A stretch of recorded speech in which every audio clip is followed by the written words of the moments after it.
Walker, how much has the expectation of knowing when you're going to throw helped you? You get the first game of the wild card, the first game of the DS, and now the first game of the CS.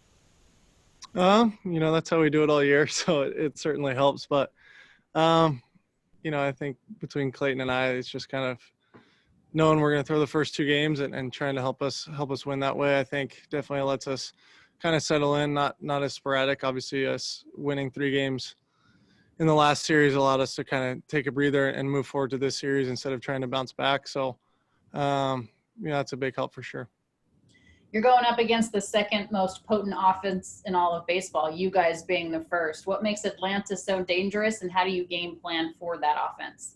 Uh, yeah, I mean, you game plan no different. You just try and find what you think you can do well against them. But they got a lot of veteran hitters over there, and then they've got a lot of younger guys that play like veterans. Obviously, Acuna's been here a little while now, and what has been like that since he got here. And a lot of talented players over there, but we have talented players as well, and we trust in our offense as well. The fact that you've pitched on this mound before, the fact that you guys have played 5 games so far this year at this park, they haven't played here at all. Is there an advantage for you guys? At this point in the game, I don't really see a huge advantage from playing here, but obviously we're settled in and comfortable here, and they've got to walk into a new clubhouse and kind of new atmosphere. But at the end of the day, it's about what happens on the field and not what the clubhouse is like. So, we're ready to play. Thank you. Next question is from Dave Vassay. Go ahead. Walker, in years past, you seem to have fed off the crowd in big postseason moments. Do you feel like you'll be able to do that with the limited number of fans that will be in attendance tomorrow? What's your expectations? Yeah, we've gotten used to playing with none, so any fans is kind of a big plus for us, I think. And I think they'll be loud. I don't think it's going to be like a sold out Dodger Stadium would be, but it'll be a little noise, and we appreciate that. We like that. We're used to that at home. So we're excited to have some people in the stands. Walker, could you describe just the way your relationship with Clayton has evolved since you were a rookie and where it's at now, the mutual respect that you both have for each other?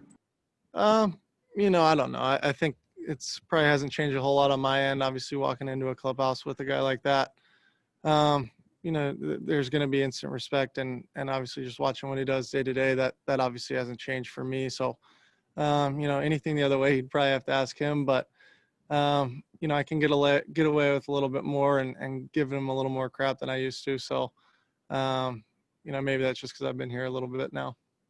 Would you describe it as you being the little brother, annoying little brother at times?